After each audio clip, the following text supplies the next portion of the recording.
ஆணையத்தால் ஒன்றிய அரசால் முன்னெடுக்கப்பட்டிருக்கின்ற இந்த எஸ்ஐஆர் வாக்காளர் பட்டியலுடைய இந்த சிறப்பு திருத்தத்திற்கான எதிர்ப்பை பதிவு செய்யக்கூடிய வகையில் தமிழ்நாட்டினுடைய முதலமைச்சர் மாண்புமிகு தளபதியுடைய தலைமையில் அனைத்து கட்சி கூட்டத்தில் எடுக்கப்பட்ட முடிவின்படி மிக பிரம்மாண்டமாக தமிழ்நாடே வியந்து பார்க்கக்கூடிய அளவிற்கு டெல்லியில் இருக்கக்கூடிய தேர்தல் ஆணையத்தினுடைய காதுகளில் ஒலிக்கக்கூடிய அளவிற்கு இன்று கோவை மாவட்டத்தில் திரண்டிருக்கின்ற பல்லாயிரக்கணக்கான கழக நிர்வாகிகளுக்கும் தோழமை கட்சியினுடைய நிர்வாகிகளுக்கும் நன்றி அன்போடு தெரிவித்துக் கொண்டு இந்தியாவில் இருக்கக்கூடிய மாநிலங்களில் இந்த எஸ்ஐஆர் குறித்து முதலில் தன்னுடைய எதிர்ப்பை பதிவு செய்தவர் நம்முடைய முதலமைச்சர் மாண்புமிகு தளபதி அவர்கள்.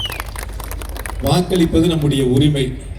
அந்த உரிமையை ஒன்றிய பாஜக அரசு தேர்தல் ஆணையத்தின் மூலமாக பறிப்பதற்கான முயற்சியை முன்னெடுத்திருக்கின்றார்கள்.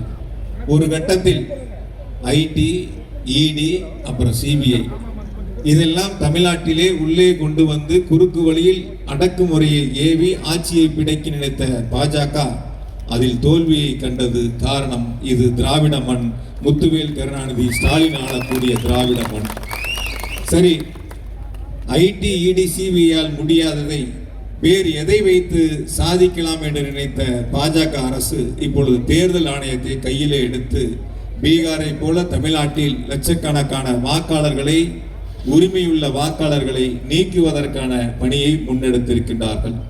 நம்முடைய முதலமைச்சர் மாண்புமிகு தளபதி அவர்களும் தோழமை கட்சியினுடைய தலைவர்களும் தொடர்ந்து வலியுறுத்துவது, இந்த தேர்தல் ஆணையம் ஏன் இந்த அவசர கோலத்தில் இப்படி இந்த முன்னெடுப்பை எடுத்திருக்கின்றார்கள். 30 நாட்களில் ஏறத்தாழ 7 கோடி வாக்காளர்களுக்கு படிவங்களை கொடுத்து அதை பூர்த்தி செய்து திரும்ப பெற்று அதை ஆன்லைனில் ஏற்றி இறுதி வரைவு வாக்காளர் பட்டியல் வரும் என்று சொன்னால் நிச்சயம் இது முடியாது என்பதை அனைவரும் தெரியும். தேர்தல் ஆணையத்திற்கும் இது தெரியும். தெரிந்தும் கூட இது போன்ற முன்னெடுப்பை தேர்தல் ஆணையம் எடுத்திருக்கின்றன. ஏறத்தாழ பீகாரில் 65 லட்சம் வாக்காளர்கள் நீக்கப்பட்டார்கள்.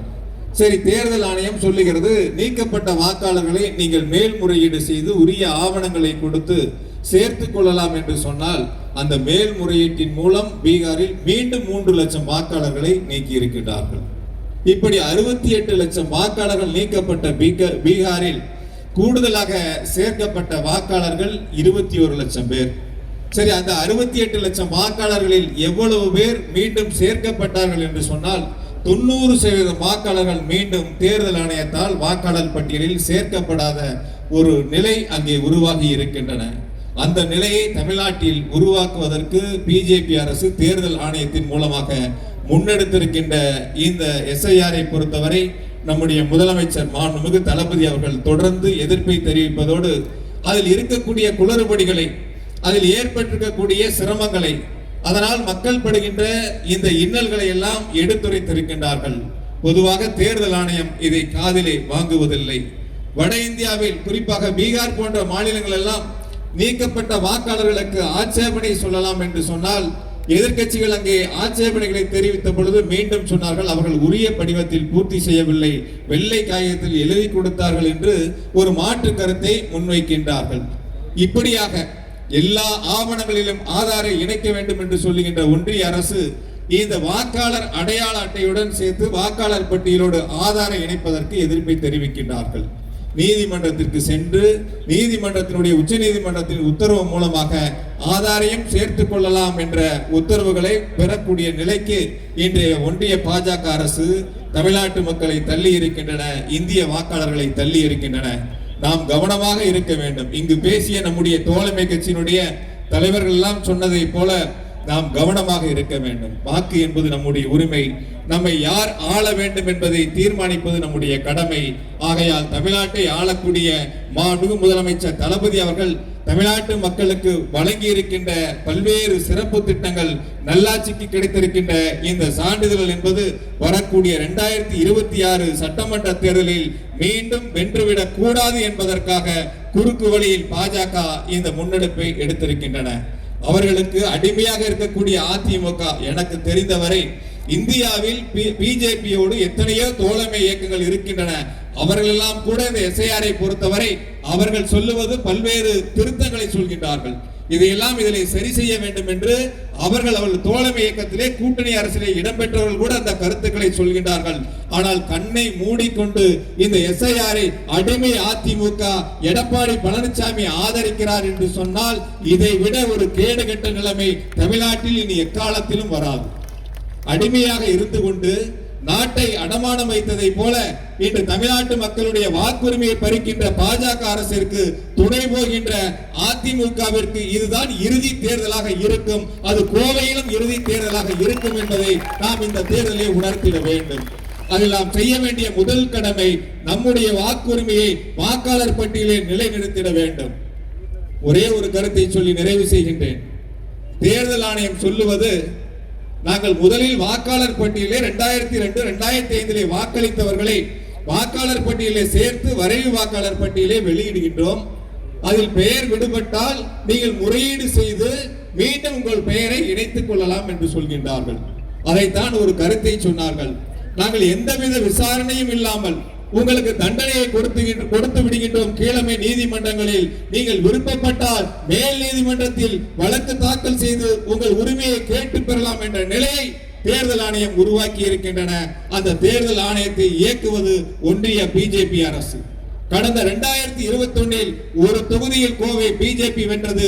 இந்த 2026 ஒரு தொகுதியில் கூட பிஜேபியும் அதிமுகவும் வென்றுவிடக் கூடாது. 10 தொகுதிகளும் நம்முடைய முதலமைச்சர் மாண்புமிகு தளபதி தலைமையிலான மதசார்பற்ற முற்போக்கு கூட்டணி வென்றிட வேண்டும்.